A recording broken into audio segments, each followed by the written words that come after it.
Hi, I have read through half the book in one go. I started reading it a few days ago, but I read for a little bit and I got caught up watching a drama. And then I just went back to finishing most of it. Right now I already passed it 100. I'm up to like 174 now. The first gift was on page 30.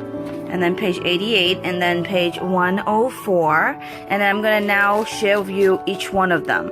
There is one more gift left in this book, but I have not reached that page yet. That page is much towards the end of the book.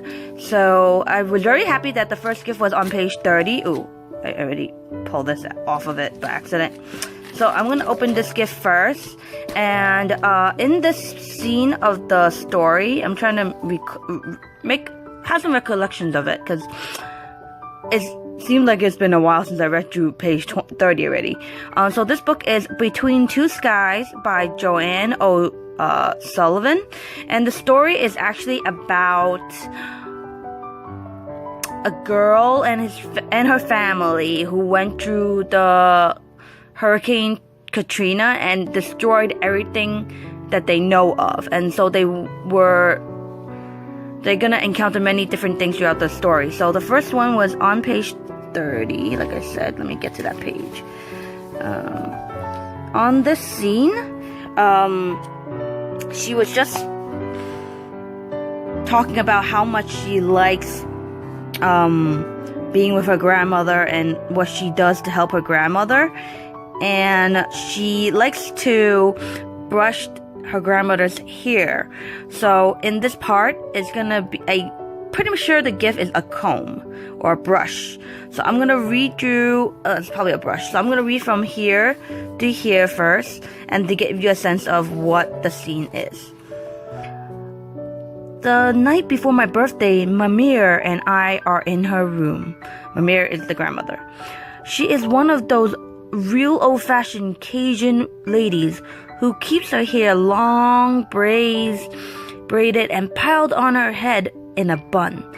She says that in her days, a woman's hair was her crowning glory, and she would only let it down and show it off to her husband at night. Sometimes when I was little, I caught sight of her hair down, like in the morning when Mama would send me over to borrow a cup of milk or something, and Mamir was still in her nightgown. It was like seeing a real live mermaid or something, breathtaking and rare. Now that we live together, she let me brush it for her at night. It falls well past her shoulder. It looks like a waterfall in moonlight, silver and shining, long and flowing. I am brushing her hair, and I'm humming because she says, "You've got something good inside of you that's trying to get out." So this scene was right here at was it right here? I think it was no, it was a little higher than that. Well, basically it was this line, but they put it right here so it doesn't get out off the book. So this was where she mentioned about brushing her grandmother's hair. So I'm assuming this is a comb, and when I was feeling around for it, it did feel like a comb. And again, with these kind of tight packagings, I'm gonna need more than one hand, so I'll be right back. Got it. So I opened it, and now here it comes. I don't know what it looks like though, but it's definitely a brush. Okay, so it's a pink brush, pink like the bag. And it's a little different from the usual brushes in shape. It's a little, can't even describe what the shape is. It's like, I don't know. I really don't know what I should, call this shape. Check mark? Now it looks like a spoon from this side. Spoon, check mark. Okay, so that's the first gift. I do use combs, brushes, but recently I've been using combs more than brushes. So I don't know when I'll use this, but it's an extra handy item that we could use around the house, and around my bathroom to be exact. And then here's this next gift. This is page 88. And on page 88, okay, I'm trying to recall what was on that page because I read past it right here. Oh, I remember now. So I'm gonna read it and then I'll talk about the scene this time, since I felt like I was spoiling it by telling you first before I read. So I'm gonna read first this time. So it was here, so I'm gonna read. Actually, I'm gonna read here. Are you okay? I rushed to her side to help her up. A guy coming out of the men's room gets her other arm. After she's on her feet, she looks at me with annoyance rather than gratitude and then hobbles away, smoothing out her dress. When she moves, I see the guy who was holding her other side. It took a second for his face to register, but when it does, my brain pretty much explodes. It's the guy with the boat from Bayo Valsi Oisida. It's true. So this part, I'm going to talk a little bit about before I continue reading. She met a guy, True, once, and she already felt like she feels something for him, but they only met each other once. So now that she bumped into her again, she's like, oh my god, what am I supposed to do?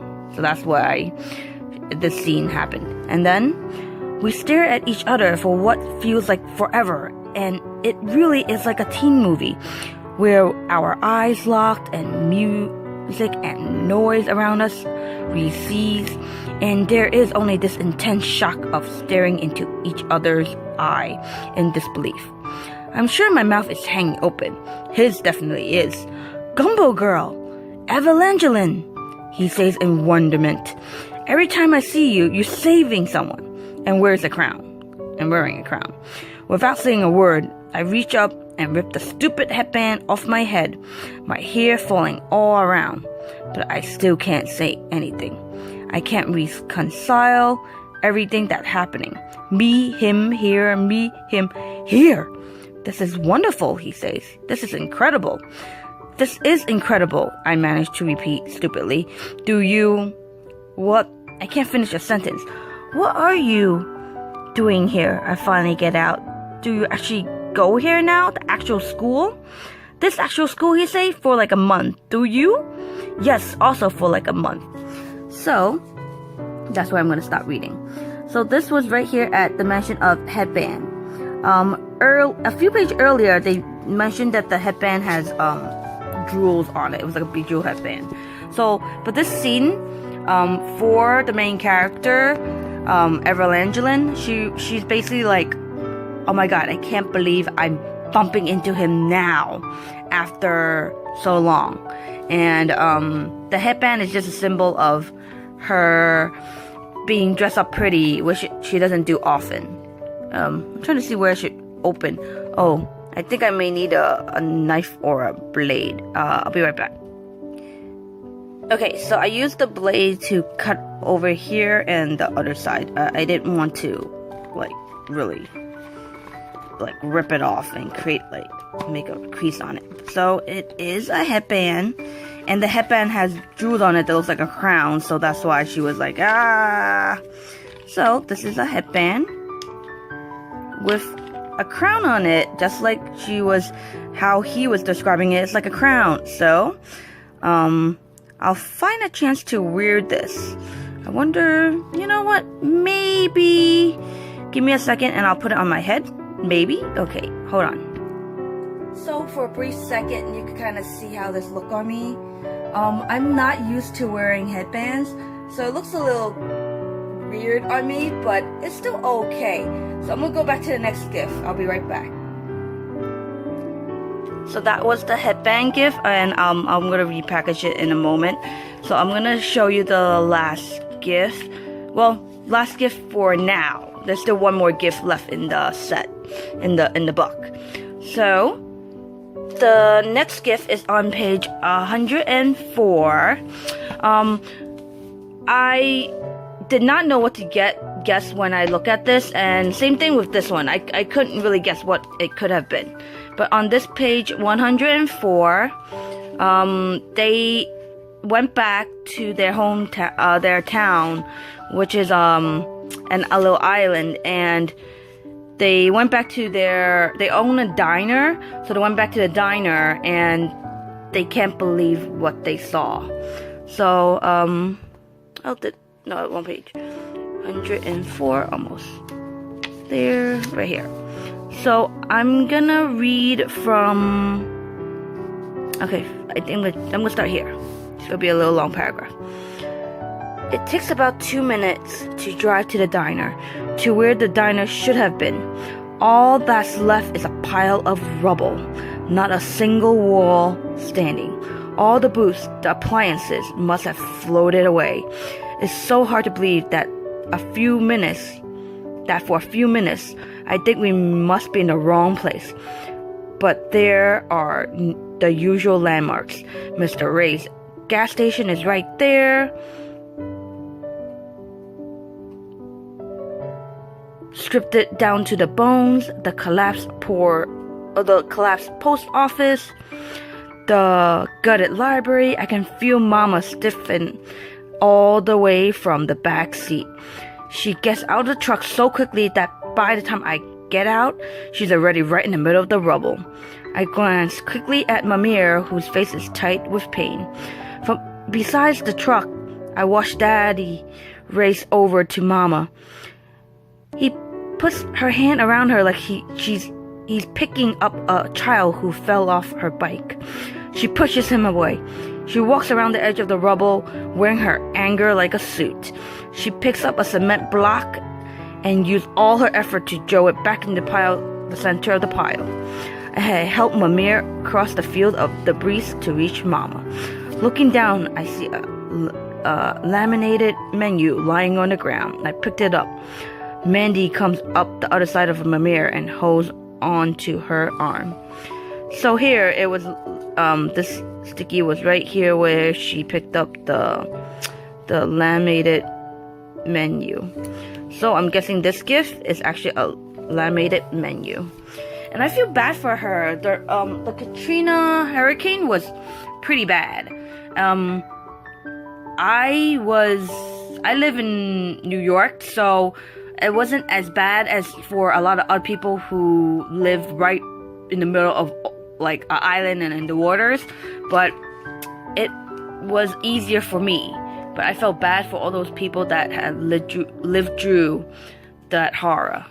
And I'm gonna open this, and I really like this green folder, but I haven't decided what I'm gonna do with the green folder yet, what I'm gonna put in it. But here it is. It should be a laminated menu. Oh, it's not laminated. It's not. But let me see if there's anything else in it. Nope, just this menu. Oh, it would have been even better if they laminated it. But this is the name of the diner. Vanjie's Diner. But it's a cute one that they did. Oh, all the seafood. Yeah, because it's a place where they actually make seafood as the... So, let's see. Ooh. Delicious, always fresh. I like the drawing on this. It's very cute.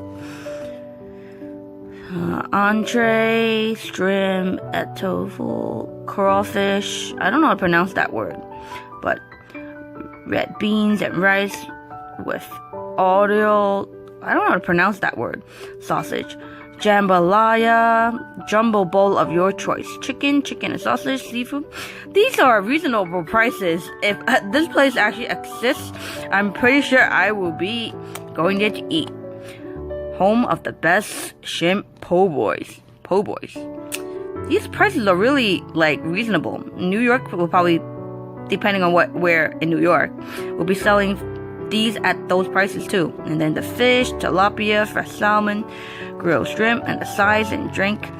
This is so cute. It's as if it's an actual menu. And that's it for right now. There is one more gift. As I get closer to the end of the book, you will see that gift. Until then, hi, I just finished reading this book last night, so I'll be talking about the last gift in this book, which is on page 236. I really can't really guess what this gift is, because in my head I'm thinking is it possible they're gonna give me a packet of food that I'm gonna have to make? Maybe it's a recipe with some ingredients of the food. I'm not sure. So I'm gonna actually read the paragraph to you and have you take a guess. Would it be possible that what I think it is what it is? So, I'm talking like in a riddle. So let me just go right to reading this paragraph. So it's gonna be, I'm gonna start right here. Actually, yeah, I'll start right here. We put our stuff away and it feels like the walls start to close in on me a little. But less than an hour passed before there's a knock at the door. I peek through the window. It's Kendra and Miss Dennis. I yank the door open and fall into Mrs. Dennis's very firm hug, then into Kendra's. Nothing has changed with them. This feels like home. They start handing in a bunch of bags of stuff they brought over to make the place more homey. Mrs. Dennis say curtains in cherry red, scented candles, knickknacks, bags and bags of groceries. When they move into their new place on the base, she say, people gave them so much stuff, they have lots of extra.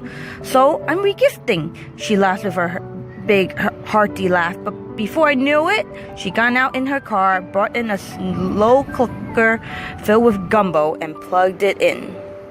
So this was right here at the point where she mentioned a slow cooker filled with gumbo. So I'm looking at this packet and I'm thinking, is this possibly a bag with the recipe for the gumbo with like an ingredient? I don't know, because it's a very like soft package, so I can't really quite guess what it is. So we will see. Okay, this is the opening. I don't want to rip the letter, so give me one moment. Yay, I was able to open this part without ripping the whole thing, without ripping the number apart. So let me open this. Let's see what it is. It did say gumbo. Now this is Miss Dennis Louisiana gumbo. But what is in here? Oh, it is a recipe. Oh, but this is so cute. This is so cute. So they made a pouch for the ingredients of the like the powder part of the gumbo. And they say here, directions. In a stock pot, combine 4 cups of cool water, contents of package, and 3/4 pound of seafood. Anything from shrimp, crab meat, oyster, chopped sausage, or pre-cooked chicken. Optional veggies such as pepper, okra, chopped tomatoes. And then bring to a boil, reduce heat, cover and simmer for 25 minutes, stir occasionally. Serve immediately.